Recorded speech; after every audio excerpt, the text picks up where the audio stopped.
এই সুদখোর দেশটাকে শেষ করে দিয়ে গেছে, বুঝতে পারছেন? আপনি ঠিক করলেও ঠিক, না ঠিক করলেও ঠিক। ওই আমেরিকার কাছে আধা বিক্রি করে দিয়ে গেছে সুদখোরটা। ওই বাচ্চাদের টিকা পর্যন্ত দেয় না, দেখেন না, হামে বাচ্চারা মরে যেতেছে। এই সুদখোরে সংস্কারের দোহাই দিয়ে, নাম দিয়ে আমাদেরকে ধোঁকা দিচ্ছে। কথা ঠিক আছে কিনা? আল্লাহ যেন তার উত্তম প্রতিদান দেয়, দোয়া করি। যথেষ্ট প্রতিদান যেন দিয়ে তারা কবরে নেয় আল্লাহ, আর কবরে নেওয়ার পরের জন্য আল্লাহ তার প্রতিদান দেয়। তো যাই হোক, আল্লাহ এই জাতিরে সুপথ দেখাক, আল্লাহ আমাদের উপর যেন রহমত নাজিল করে, জোরে বলে না আমি। তো খুব মনোযোগ দেন। এই যে লক্ষ লক্ষ যুবক আজকে নেশা আক্রান্ত হয়ে গেছে, লক্ষ লক্ষ যুবক নেশাগ্রস্ত হয়ে যাচ্ছে। আপনাদেরকে একটু বুঝাই, যারা মদ খায়, গাঁজা খায়, ইয়াবা খায়, হিরোইন খায় এবং বিভিন্ন নেশায় যারা আসক্ত হয়ে গেছে, বিভিন্ন নেশা দ্রব্যে যারা আসক্ত,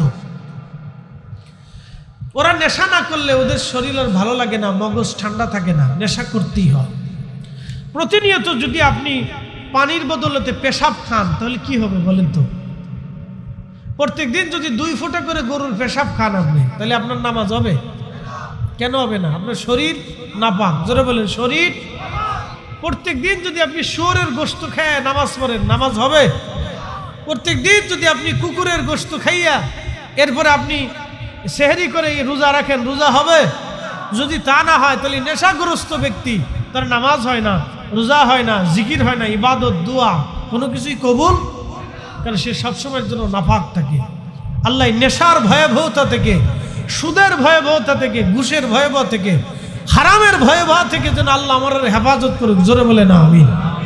সুদ, ঘুষ, হারাম, নেশা, এগুলি থেকে যেন আল্লাহ আমাদেরকে হেফাজত করেন, আমাদের সন্তানদেরকে যেন আল্লাহ বাঁচায় রাখেন, বলে না আমিন। যাই হোক, এই গ্রামে গঞ্জে যারা নেশা বিক্রি করে, আবার বলি, কুত্তারে যেরকম মানুষ তো কুত্তারে ঘৃণা করে না, শুয়োরের আপনারা ঘৃণা করেন না? কি কথা করেন না? শুয়োরে ঘৃণা করেন না? যারা শুয়োরে যেইভাবে ঘৃণা করেন, যারা বাংলাদেশে নেশা বিক্রি করে ওদেরকে ওইরকম ঘৃণা করবেন।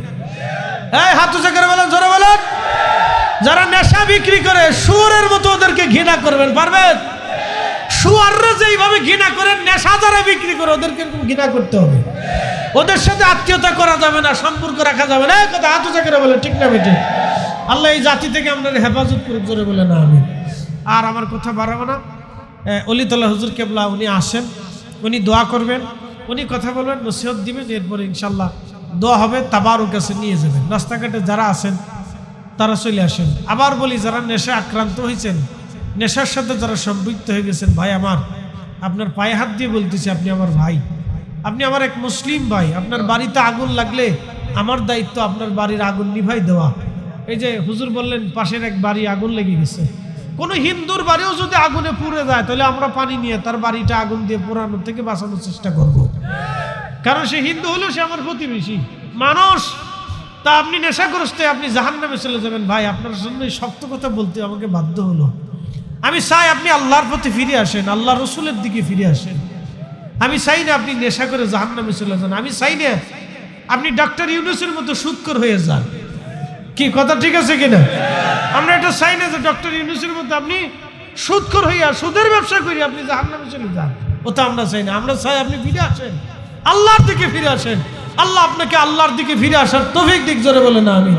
তাহলে আমরা সর্বশেষ যে বিষয়টা বুঝলাম, পৃথিবীতে একটা দল, একটা জামাত হক, সেই জামাতের নাম আহলুস সুন্নাত ওয়াল জামাত। কি কথা বলেন, ঠিক না বেটে? জোরে বলেন, আহলুস সুন্নাত ওয়াল জামাত। এই দলে ঘুমিয়ে আছেন ইমামুল আজম আবু হানিফা, ইমাম শাফিঈ, ইমাম হাম্বলি, ইমাম মালিকি, কাদরিয়া, চিশতিয়া, নকশবন্দিয়া, মুজাদ্দিদিয়া, সোহরাওয়ার্দিয়া, নিজামিয়া। পৃথিবীর হক্কানি বড় বড় ওলি বুজুর্গ যারা ছিলেন, তারা এই আকীদার উপরে প্রতিষ্ঠিত থেকে তারা ঘুমিয়ে গেছেন। আল্লাহ সেই আকীদা আমাদেরকে বহন করার তৌফিক দিক, জোরে বলেন আমিন। প্রিয় উপস্থিতি, মনোযোগ দিবেন। হাজিরিন, আল্লাহ আমাদেরকে নির্দেশ দিলেন, তোমরা ভালো কাজের দাওয়াত দাও, খারাপ কাজ থেকে মানুষকে ফিরাও। আহা, হযরত ইমাম হুসাইন রাদিয়াল্লাহু আনহু কারবালায় শহীদ হলেন, হযরত আলী রাদিয়াল্লাহু তাআলা আনহু শহীদ হয়ে গেলেন খারিজিদের হাতে। আচ্ছা বলেন তো, হযরত আলী রাদিয়াল্লাহু আনহু খারিজিদের হাতে কেন শহীদ হবেন? কি জন্য শহীদ হবেন? খারিজিরাও নামাজ পড়তো, খারিজিরা রোজা রাখতো, তারা যাকাত দিত, তারা হজ করত, তারা লম্বা লম্বা সেজদা দিত, সেজদায় পড়লে সহসায় উঠতো না। সারা রাত্র ভরে খারিজিরা নামাজ পড়তো। তাদের নামাজ রোজা জিকির ফিকির দেখে সাহাবীরা পর্যন্ত আশ্চর্য হয়ে যাইত। সুন্দর নামাজ, সুন্দর তেলাওয়াত, সুন্দর জিকির, সুন্দর হজ, সুন্দর ইয়াকিন, তাদের চমৎকার চমৎকার সেজদা দেখে মধুময় তেলাওয়াত শুনে সাহাবীরা পর্যন্ত মুগ্ধ হতো। চিন্তায় পড়ে যেত সাহাবীরা, এত সুন্দর নামাজীদের সাথে আমরা কেমনে যুদ্ধ করব? কিন্তু হযরত আলী বললেন না, আমি যত সময় পর্যন্ত আমার নিঃশ্বাস থাকবে এই বাতিল ফেরকাদের সাথে আমার জিহাদ হবে, যুদ্ধ হবে। কারণ তাদের একটাই দাবি ছিল, আমরা আল্লাহর কোরআন মানি আর আমরা কিছু মানি না, শুধু কোরআন মানি। কথা তো খুব সুন্দর, কথা কি মারাত্মক সুন্দর। ওই যে আপনারা শিখাবে বেদাত করা যাবে না, বেদাত বইলে আপনার জীবনের কত নফল ইবাদত যে ধ্বংস করছে তার হিসাব নেই। এই আস্তে কোনকে জোরে বলেন। বেদাত বইলে আপনার জীবনের মুসলমানদের কত নফল ইবাদত যে ধ্বংস করছে তার হিসাব নেই। এক নম্বর, উম্মতের অন্তর থেকে দুরুদের মোহাম্মদ ছড়াই নিছে। আস্তে কবেন না, ভালো করে বলেন। যারা মিলাদ কিয়াম মানে না তাদের অধিকাংশ দেখবেন তারা দুরুদ শরীফ বেশি পড়ে না, এক দুইবার কোন রকম মৌখিকভাবে পড়লে পড়ে, না বললে চিন্তা করে যে না পড়লেই বাঁচি।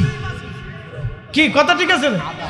আদা পড়ে তো মোহাব্বত দিয়ে পড়ে না, কোন রকম খালি মৌখিকভাবে পড়ে শেষ করে দেয়। মনে করছে আমি একবারে উদ্ধার করে ফেলছি, জগৎ হাসিল করে ফেলছি। শয়তানে দূরে দাঁড়ায় দাঁড়ায় হাসে, আরে আমি যেই কারণে, আমি যদি জানতাম যে আদম শফিউল্লাহর সেকেমে নূরে মোহাম্মদী আছে, আমি যদি জানতাম তাহলে আমি সব ফেরেশতার আগে সেজদা দিতাম। আমি যেইখানে বিয়াদবি কইরে, যার ইজ্জতের হানি করে আমি ধ্বংস হয়ে গেছি, তোরা সেইখানে হাত লাগাইছিস। দোস্ত আমারও লাগবে না, তোরা আমার থেকে বড় সেরা, যা অসুবিধা নেই। কিয়ামত পর্যন্ত আল্লাহ খুঁজবি, আল্লাহ পাবি না। আল্লাহর কসম করে বলি, মাহফিল যে কি ওয়াল্লাহি বিল্লাহি তাল্লাহি, সে আসমান ওয়ালার কসম যিনি আসমান সুন্দর করেছেন, উন্নত করেছেন, ও জমিন ওয়ালার কসম যে জমিন আমাদের জন্য উপযুক্ত করেছেন, ও সৃষ্টিকর্ণ ওয়ালার কসম যিনি পুঙ্খানুপুঙ্খ রূপে সৃষ্টি করেছেন। আহা, যার সৃষ্টির মধ্যে রব্বানা মা খালাকতা হাদা বাতিলা, কোনো কিছুই তিনি বিনা কারণে সৃষ্টি করেন না। ও মালিকের কসম করে বলতেছি, নবীর মোহাব্বত ছাড়া, রসুলকে খুশি করা ছাড়া কোন উম্মত কোনদিনও আল্লাহ পাবে না, পাবে না, পাবে না, বেহেশত হবে না, হবে না, হবে না। কোন মায়ের বেটা যদি থাকে তো খুঁজে যেন নিয়ে দেয়। কোন বাপের বৈধ সন্তান যদি থাকে, বৈধ সন্তান, হালাল জাদা, হারাম জাদা না। কোন বাপের বৈধ সন্তান যদি থাকে সেজন্য বেহেশতর আল্লাহর সন্তুষ্টি খুঁজে নিয়ে নেয়, রসুলের সন্তুষ্টি ছাড়া সেজন্য খুঁজে। কিয়ামত পর্যন্ত যদি হায়াত হয়, কিয়ামত পর্যন্ত মাকামে ইব্রাহিমে যদি সেজদা দেয়, কিয়ামত পর্যন্ত মাকামে ইব্রাহিমে যদি দোয়া করে, কিয়ামতের আগ পর্যন্ত যদি হায়াত হয়, কাবা শরীফের গিলাপ দিয়েও যদি কবরে দেওয়া হয়, কাবা শরীফের পাথর নিয়ে যদি তার কবর গেঁথে দেওয়া হয়, তারপরও বেহেশত হবে না, তারপরেও হবে না। সোজা হিসাব তারপরেও হবে না। যদি কেউ থাকে সেজন্য খুঁজে দেখে, এর চেয়ে সুন্দর কথা আমার কাছে আর নাই, সেজন্য খুঁজে দেখে। এই জন্য আপনাদেরকে বারবার আহলে সুন্নাত ওয়াল জামাতের দিকে ডাকি। অনেকে মনে করে এরা মনে হয় পীর মুরিদির ব্যবসা করার জন্য ডাকে, ভাবে এরা হুজুরদের কাছে মুরিদ হলে লোক বাড়বে। না, আপনার মুরিদ হওয়ার দরকার নেই। যদি কোনো পীর আপনার পছন্দ না হয় তাহলে রসুল তো পছন্দ হয়। কি কথা ঠিক আছে না হুজুর? আপনার কাছে কোনো পীর পছন্দ হলো না, ধরেন আপনি কোনো পীরই আপনার কাছে পছন্দ হলো না, ভালো লাগলো না, আল্লাহর রসুলের থেকে শ্রেষ্ঠ দামি আর কেউ আছে? তাহলে আহলে সুন্নাত কি কোনো পীরের না নবীর? জোরে বলেন আহলুস সুন্নাত কি কোনো পীরের না নবীর? হাত উঁচা করেন। আহলুস সুন্নাত ওয়াল জামাত আমাদের না আল্লাহ রাসূলের? জোরে বলেন হাত উঁচা করেন, আমাদের না আল্লাহ রাসূলের? তাহলে জীবনের শেষ সময় পর্যন্ত ওই নবীর দলে থাকবো, কি কথা কন না কেন? জীবনের শেষ সময় পর্যন্ত আহলুস সুন্নাত ওয়াল জামাত আছে না নাই? আল্লাহ কবুল করুক, বলে না আমিন।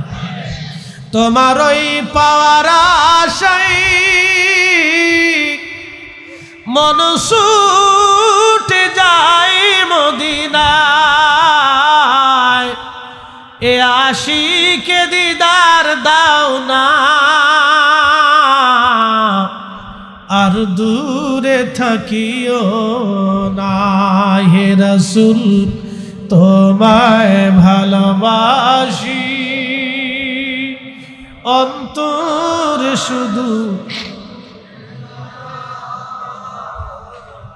জান্নাতের আশায় নয় হে রাসূল, জাহান্নাম কেউ ডরি না। আল্লাহুম্মা সাল্লি আলা